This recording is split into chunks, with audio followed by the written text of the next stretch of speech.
there, hi, good afternoon to you. How you doing? It's Jim. Welcome back to the channel. Welcome to the channel if it's your first time here. I'm not feeling very well, to be honest. So I thought rather than trying to sit through an album, which I need to do, I just haven't got the patience for it today. I'm not feeling sort of in the right mood. So I did still want to do a video. So I thought what I'll do is something hopefully a little bit of a shorter one. It'll be a look at the record collection again, but this time the section O, bands, artists beginning with O, because there's only a very short little bit on the shelf I can see here. So hopefully we'll whiz through this quite quickly and it won't take too long to put together. So that being said, let's start. First up, we have this, which is the O band. It's an album called The Knife. I know not a great deal about this actually. I bought it a couple of years ago, something like that, with a job lot of stuff that came from an old radio station having a bit of a clear out. And I got absolutely loads of records. So really, and it just cost me pennies. But I've not really had any time with it at all yet. Do you know anything about it? I don't. So I probably should get around to listening to it, but I haven't done so far. Right. Next up, this is the two records that I have by The Ocean. The Ocean Collective, Phanerozoic 1 and Phanerozoic 2. These are great. Beautiful, beautiful pieces of art, actually. The way this is all put together. It's... you see me through there? Yeah. It's crushingly heavy. It's prog metal. Some of you really love it. There are others I know less so. I, of course, adore it. I think it's brilliant. But yeah, we haven't listened to The Ocean for a long time, so I have to do some more of that at some point, but I haven't got any more records.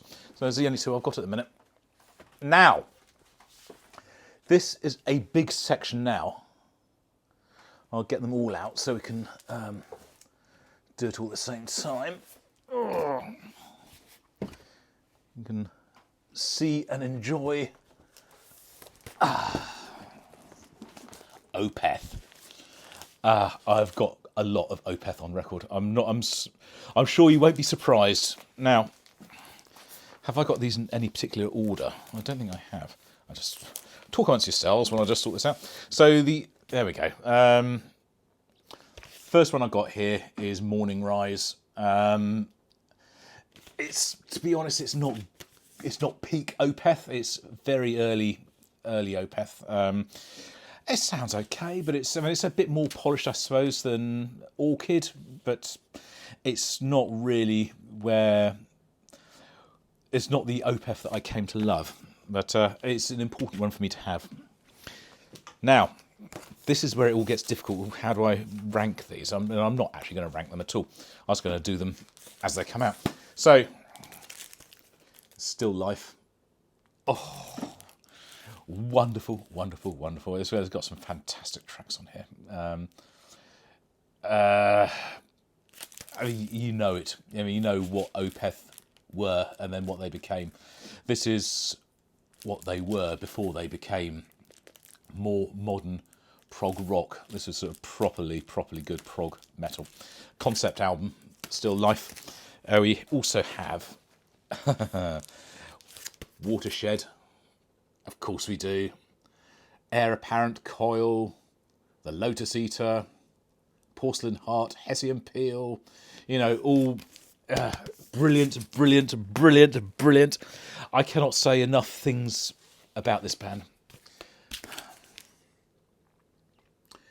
We've never ever played this on the channel, and I don't know what reason there would be to do so, because I know it, but I really, really want to play this. It's one of my favourite records. In fact, that's what I should do. I should do an update of my favourite records that I've listened to on the channel, or listened to since having the channel, because I did that a few years ago. I did the top 5. Oh, I could revisit that. I think this might feature in there. So yes, it's Blackwater Park. This is regarded as probably not only Opeth's greatest album, but one of the greatest albums of the whole prog metal genre in the history of everything. I mean, it is. I know I'm preaching to the converted. You already know. Oh God, it's so good. It is so good. Now then, this one I've had to do it like this. It's a picture disc, and it's the only way I could buy this. It's Deliverance. I love Deliverance, but the only way I could actually get hold of it or find it anywhere was as a picture disc. So it came like that, and of course I had to put it into some sleeves and to try and keep it okay, but it's not got any album artwork with it at all. And there we go. That's the other one on there. This has got one of my favourite tracks of all time on it. The actual track Deliverance. It's just absolutely magnificent. You know it is. I know it is. We all know it is. But I suspect there are people out there who've never heard it, and you think, what are you talking about?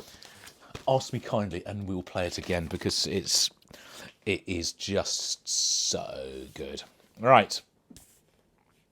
Which one next? This one. Garden of the Titans. It's Opeth live at Red Rocks. I don't know what year it was that they were playing there, but this came out in 2018, so it must have been a year or two before that. This is phenomenal. The videos on this are super good as well. I think there are probably videos of this on YouTube, but there's DVD, Blu-ray of the same concert, which is really good. It's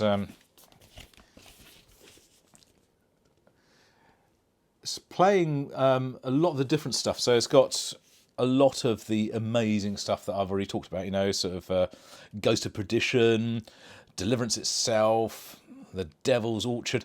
But it also then has some of the more modern things, Sorceress. It's just classic peak Opeth live, and it's brilliant. And then this is their most recent up-to-date studio album. Came out in 2019, something like that.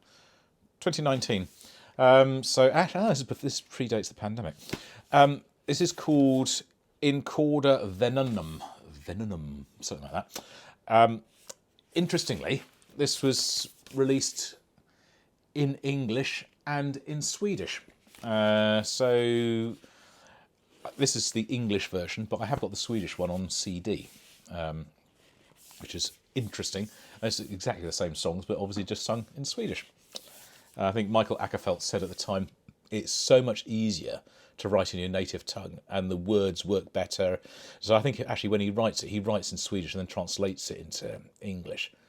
So actually the flow of the words is much better for him on the Swedish one. They just wanted to do that. Now, this is my last piece of Opeth wear. It's a little box set. This is in live concert at the Royal Albert Hall. It's a triple a triple album, or double album I should say. That bit's just got the booklety bit in it, but it's a beast. I bought this was it before Christmas, something like that. I managed to track one down. Had a bit of a wrangle, a bit of a chat with the person. We managed to come to an agreement, and I was able to get this. It's a thing of beauty. It really is. I've been to some concerts there. It's a great venue. I wished I'd seen this, but it was well before I knew anything about Opeth.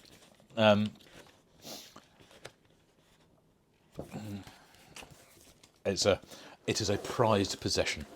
Let's put it that way. Right, from Opeth, we move to the Orb.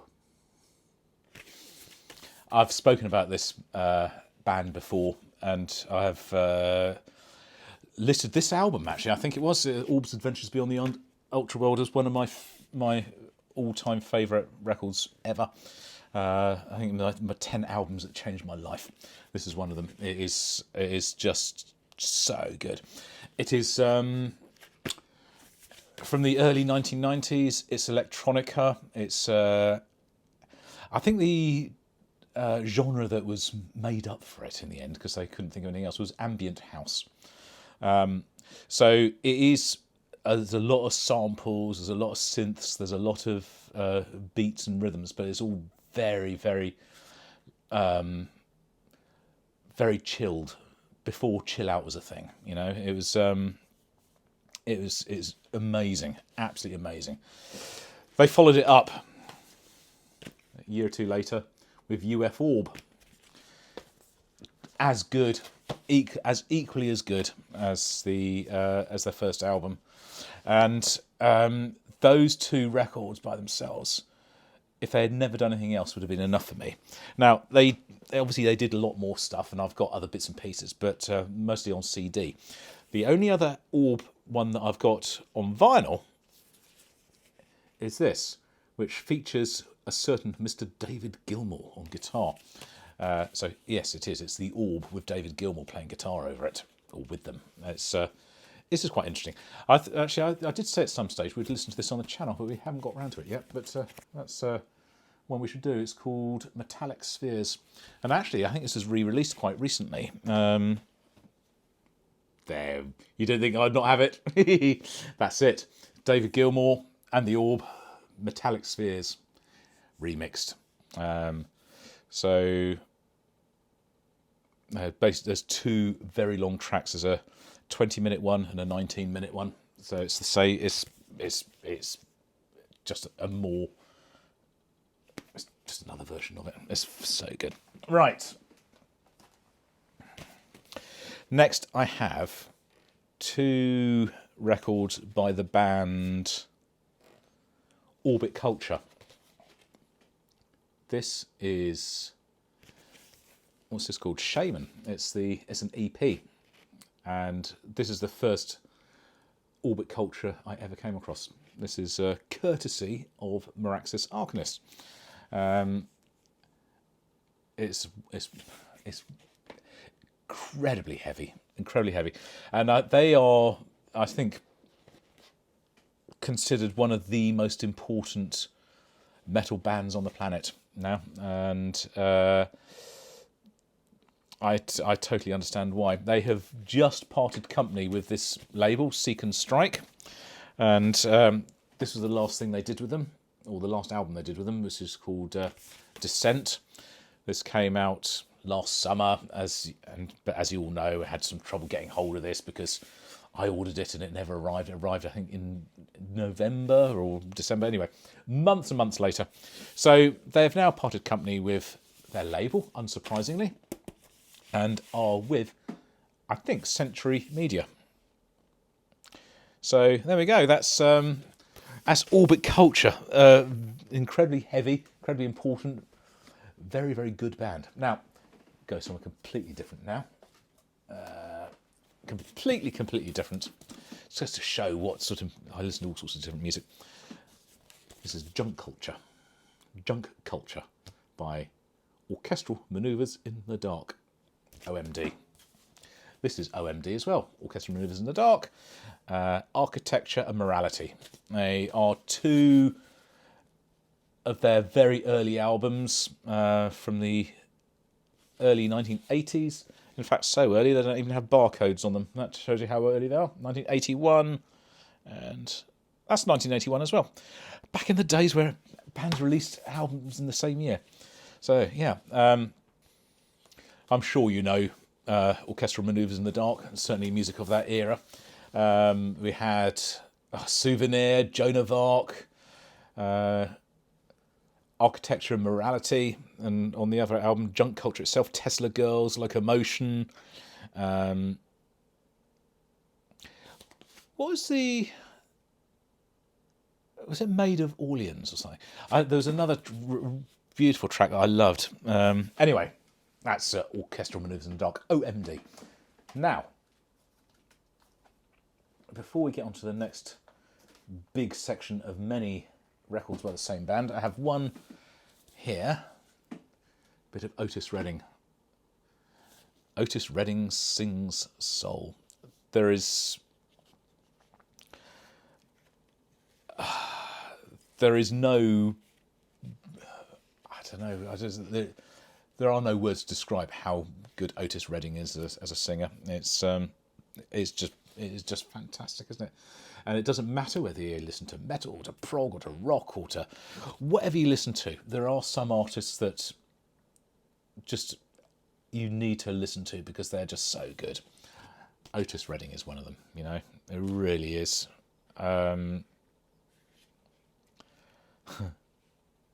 This is a decent old record as well. This is, when's this date from? 1960 something, I'm going to imagine. This is 1966. This came to me from my uncle, and I'm very happy to have it. It's a stereo one as well. Stereo 1966. That's an early version of that. Right. I think you can guess what this is going to be. I think before I do that, I'll do the other, just single one by itself, Ozzy Osbourne, The Blizzard of Oz.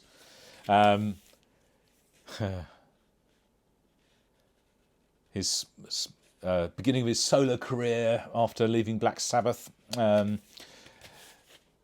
Fantastic stuff on here. This is with Randy Rhoads, who was a very special guitar player. He died far too young, tragically. Got Mr. Crowley, Crazy Train, I Don't Know, Suicide Solution. It's all just brilliant, absolutely brilliant. Another one of those amazing.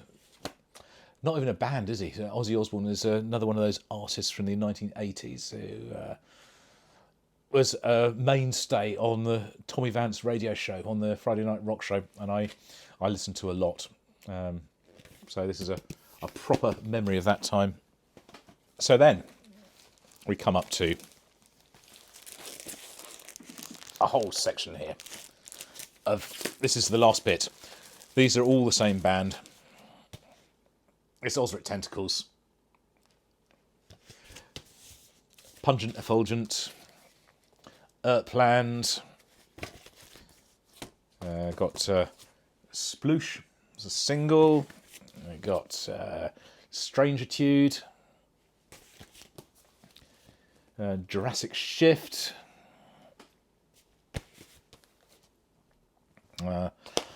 Live at the Pong Masters Ball. Great title, isn't it? Space for the Earth.